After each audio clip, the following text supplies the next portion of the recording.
Welcome to Two Opinionated, a show where two people watch one movie and tell you what they think about it. I'm your host, Simon Ristow. Well, who the hell else are you talking to? Talking to me? Well, I'm the only one here. Welcome back, everyone. You're listening to Two Opinionated, and on the show this week, we watched a movie called First Man, directed by Damien Chazelle, written by Josh Singer, based on a book by James R. Hansen. It stars Ryan Gosling as Neil Armstrong and Claire Foy as his wife, Janet. On the show with me this week, I am joined by... Ellie again. Ellie again. But sick edition. Sick edition. I feel that. Okay. Shut up. Okay. Sorry. So we watched the movie earlier today. We didn't just get out of it, but we've had some time to think about it. This is the second time I've seen the movie, but I want to know what you thought after watching it for the first time. I thought that technically it was really great. I thought the camera work was really good. I thought especially the audio and the sound effects were really good. But I guess my issue is then with the writing.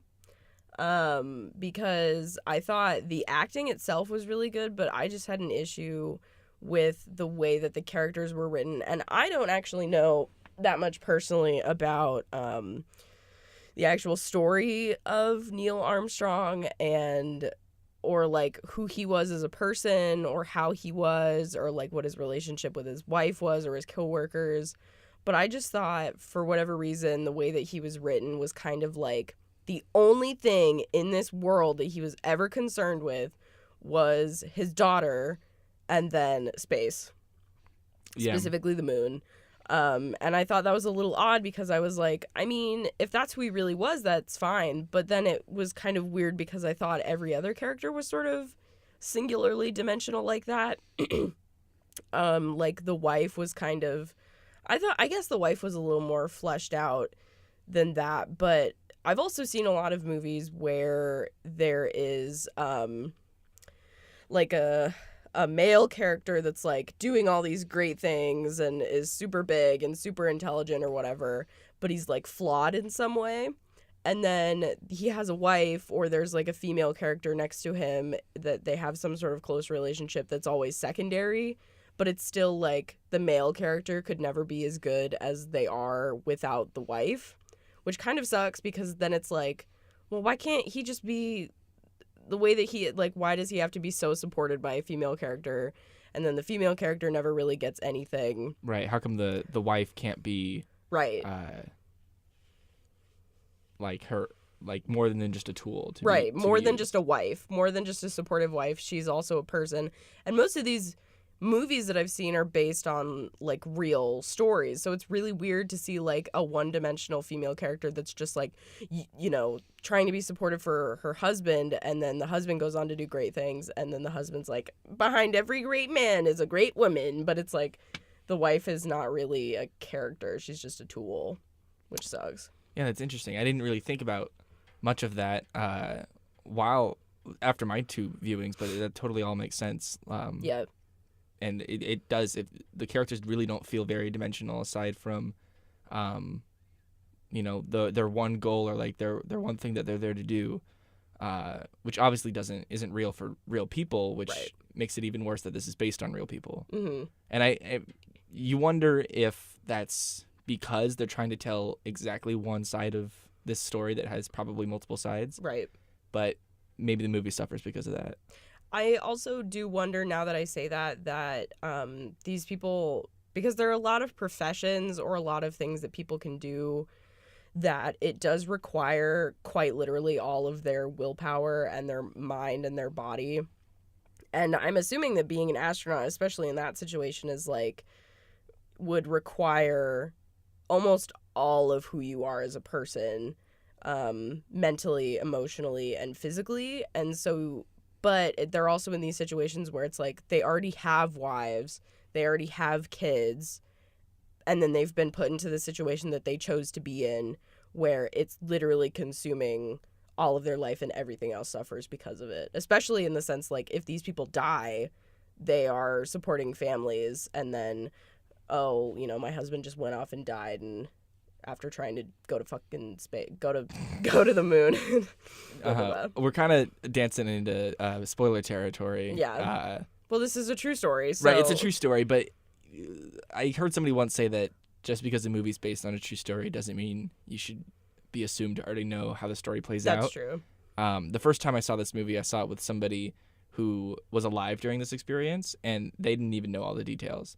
So we're kind of dancing into spoiler territories, and I want to save a lot of that for the second half of the show. But jumping back into more of the general things that we have been talking about in a little more detail, but not like spoiler detail. Yeah.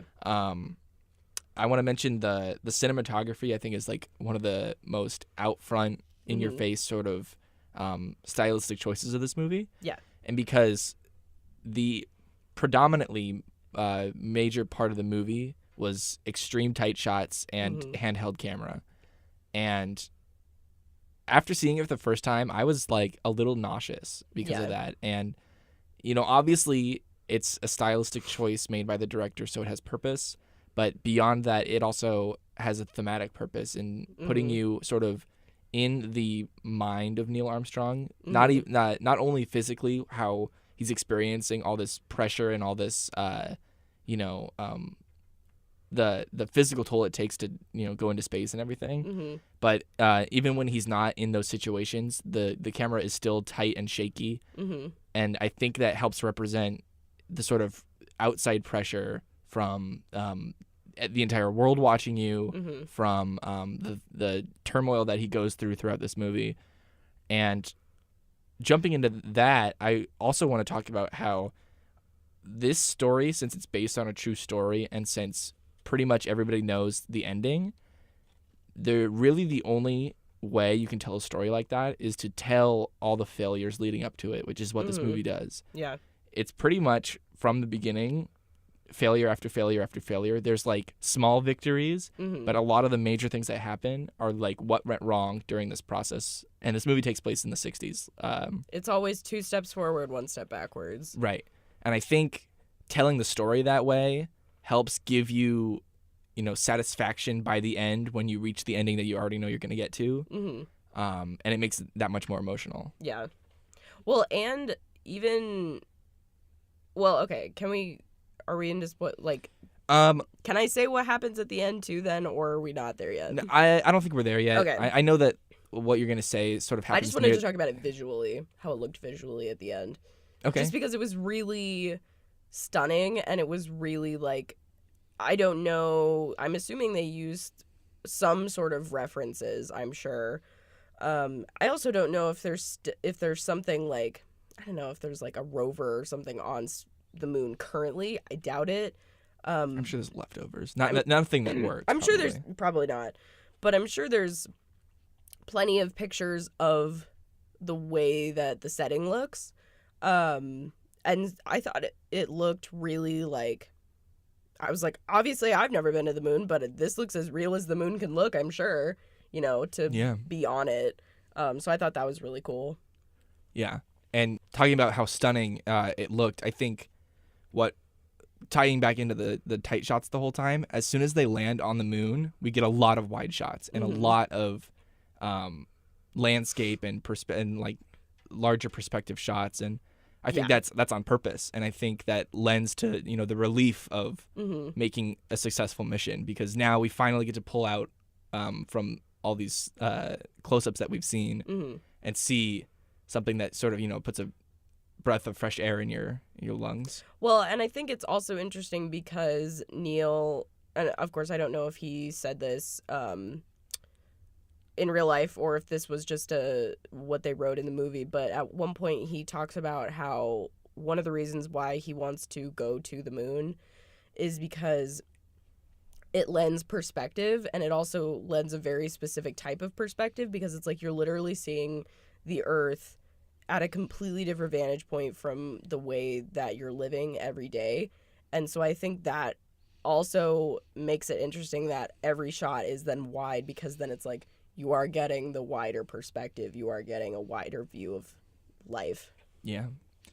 A couple more things before we jump into spoilers. I thought this movie did a really good job of show don't tell, which there's really not a lot of exposition because the director Damien Chazelle sort of knows that nobody watching this movie doesn't know the story of the moon landing or doesn't know that the moon landing happened. Right. And so you don't need all that extra information about how it happened. You just need the information about the people that were involved and Neil Armstrong specifically.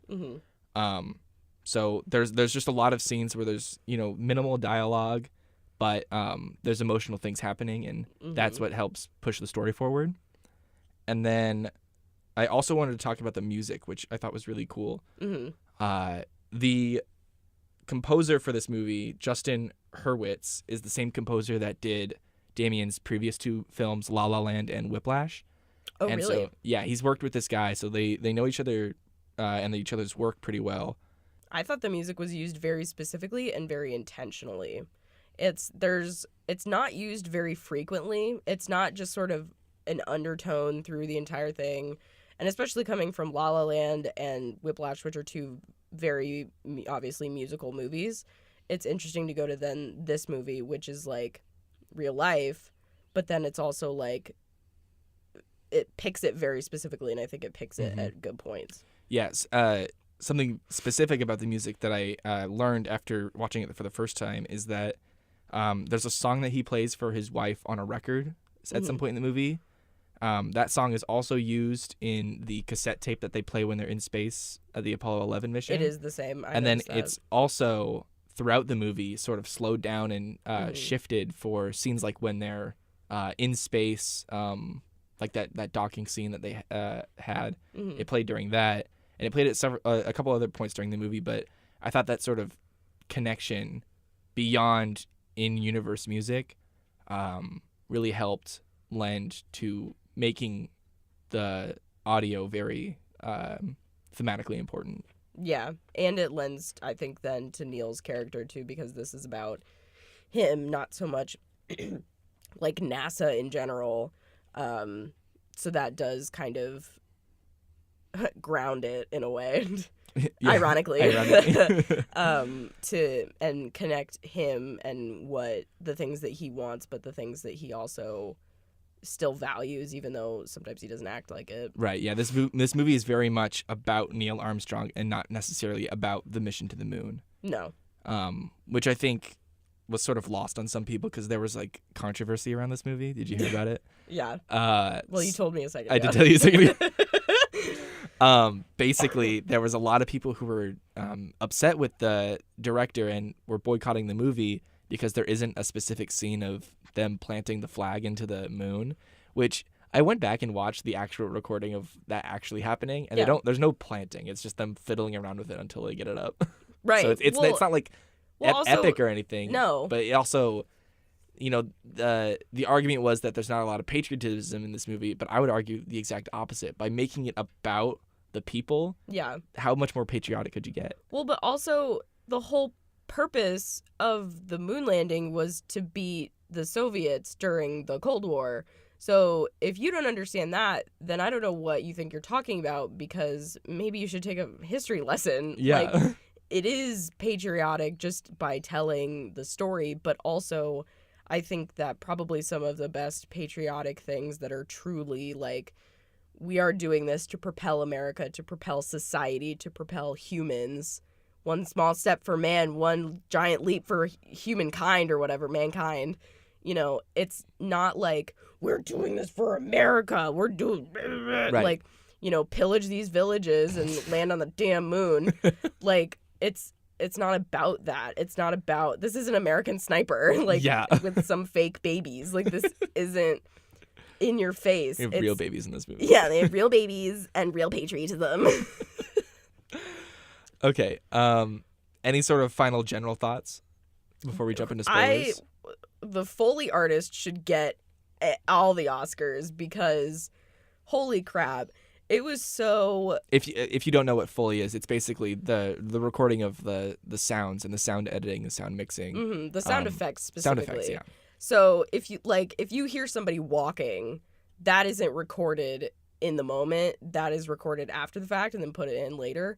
And one of the things that's very apparent is the recording of when they're in any type of space shuttle. It sounds like you're on a roller coaster. There's super, super tight shots. A lot of it's super dark, and it's so jarring and, like, unsettling, but it's really well done, and it's really cool. But it's just very, like, it's really freaky. And it's also, I think this is a movie that you should specifically see, like, in a theater. Oh, yeah. With a very large screen, because that really will encompass you. It really puts you in that setting and makes you empathize with the characters and how they dealt with that sort of stress of being under all that pressure. Especially just even physically being there, like imagining like having to physically be in that situation. And I think that's probably why they use the like roller coaster sounds, because it's like everybody's been on a roller coaster, so you know exactly what that sounds like and exactly what that feels like. Nice. The second half of this podcast is spoiler heavy, so you have been warned. So I think what I want to talk about first is some of the symbolism throughout the movie that deals with how Neil deals with the deaths in his life. Yeah. Right off the bat, his daughter dies, and that sort of weighs on him for the entire movie all the way up until the end. And you see that in his behavior towards his other kids. You see that in the way that he dives into his work, and basically that becomes all he thinks about. It's because he's trying not to think about how painful losing his daughter was. At least that's what I got. Yeah. And then he has some of his best friends die throughout the movie. Elliot and his neighbor Ed White. And what I thought was particularly symbolic was after Ed White dies, he's the one that burns up in the cockpit. Neil Armstrong's haircut is significantly longer. He let it grow out. Right, he let it grow out, and I think grow out. Yeah. I think that symbolizes him sort of not taking care of himself and just caring about his work, like fully encompassly. And I think a bad movie maker would just have them grow a beard, but I don't think that's realistic in this true story about these NASA astronauts who had to put on this image for the world. Right. So I think showing it through his hair just getting longer is like the perfect way to do that.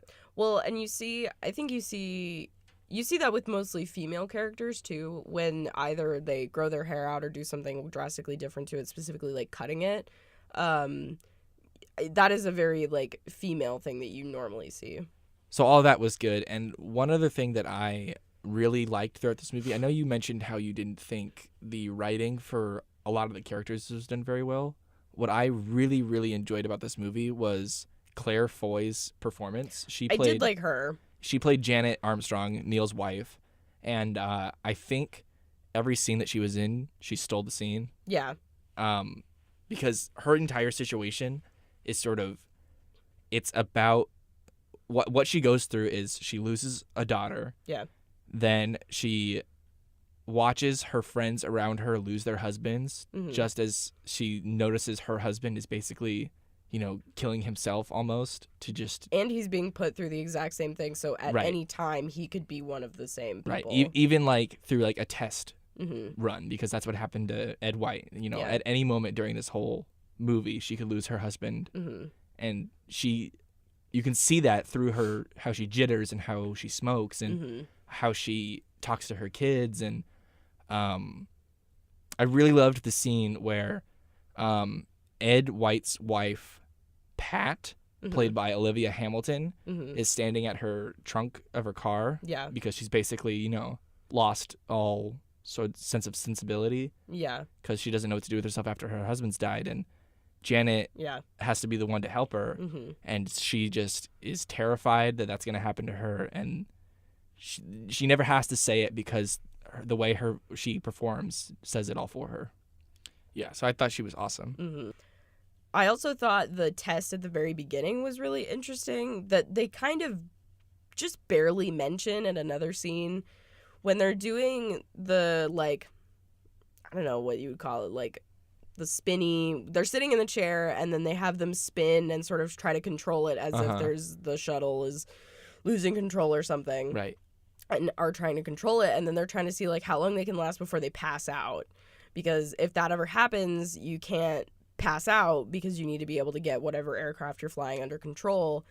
And Neil immediately, like, after he passes out, he's like, no, I want to do it again. But then you see that, I don't know that you really see the results of that until they go up to try to connect to something that had just been floating in space. And then they start to lose control, and they're going faster and faster and faster. And then he doesn't pass out, and he's able to get it under control. And then in, like, the press conference, they're like, you were up there for, like, however long, and you didn't pass out, but then the other guy did. And I thought that was sort of like, it's mentioned, but I didn't think that they put it was as much a very weight on subtle it. way of calling back to that original scene and making sure it wasn't just like a pointless filler scene. Yeah. Well, and that obviously gives it, because, you know, I don't know how NASA works. And so I don't know how, I do know that, like, you have to go through rigorous physical tests and education and whatever. And so I'm sure that that is something that you need to be able to learn how to do, is be in a situation like that where, like, you're not allowed to pass out. You need to be in these incredible stressful situations and get shit under control. And I think that was probably also to show, like, that he is one of the best people to do this. Right. Because he can do that, and he was able to stay calm and get this under control. Anytime that he fails in a spacecraft, he ends up being the one that gets it under control. Yeah. And, you know, his superiors sort of see the failure as more the problem rather than him getting it under control. But he consistently was able to do that, and it proved important by the time that they got to the moon when he was trying to land. There was like a crater, and they couldn't land on it. Yeah, and they were running out of fuel. Yeah. I just feel like there's so little to actually talk about, because it's like, this is a real story, so I can't dissect, like, how it was written, because this is probably most likely I think what I remember happened. reading that it's very accurate. Yeah. But I do kind of remember, I don't know if this is just something that I made up or if I actually read about it, but I thought I remember Buzz Aldrin having a problem with the way that he was portrayed. I don't know, but I would have a problem with that. But the way that some parts were done, maybe it was the parts involving him and sort of how his character was portrayed, which I was shocked by, because he was kind of an ass. He is. Well, and I also thought it was interesting because he's kind of just, like, introduced a little later, like, without, because there's an original group of people that are essentially recruited that are, like, pilots and military or whatever. And so they're all in this sort of group of people, and they're going through the same stages in education. And then Buzz Aldrin just gets thrown in there and is kind of like, yeah, I'm here, guys. Yeah. And I'm a piece of crap a little bit. Well, I wonder.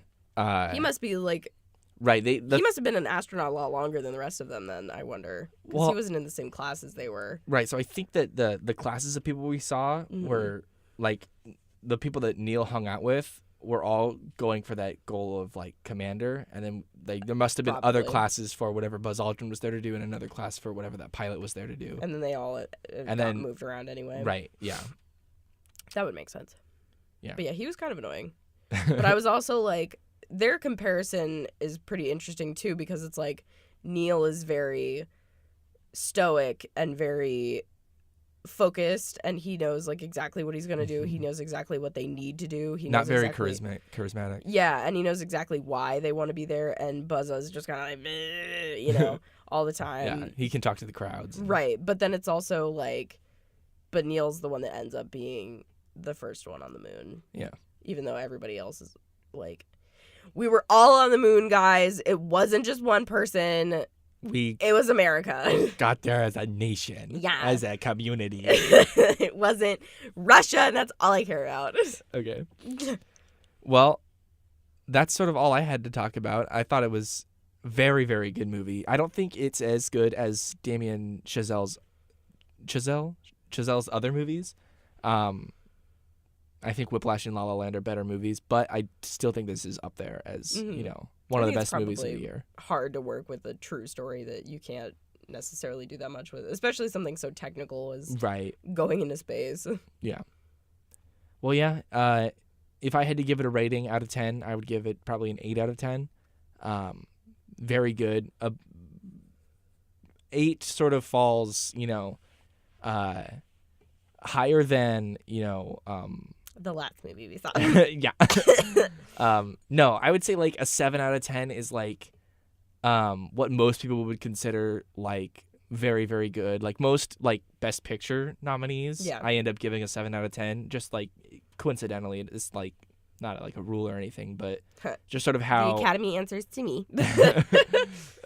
just sort of how everything falls with quality and everything. So I would say this is above most people's expectations for a good movie, but also has its small flaws, and It's not perfect. it's not perfect, yeah, But yeah. but it's very good. Next month we will be watching the movie Suspiria, Yes! directed by Luca Guadagnino. It's a remake of an old horror movie that was supposed to be like so terrifying that it was like banned from America or something. I think it's French originally. Yeah, and I'm really excited because Luca, the director, is very good at making movies. His most recent one was Call Me By Your Name. So very different genre because this is a horror movie, but I'm excited to see what he does. Thank you for listening to Too Opinionated. If you enjoyed the show, be sure to tune in next week to find out which movie, in our opinion, is one you won't want to miss.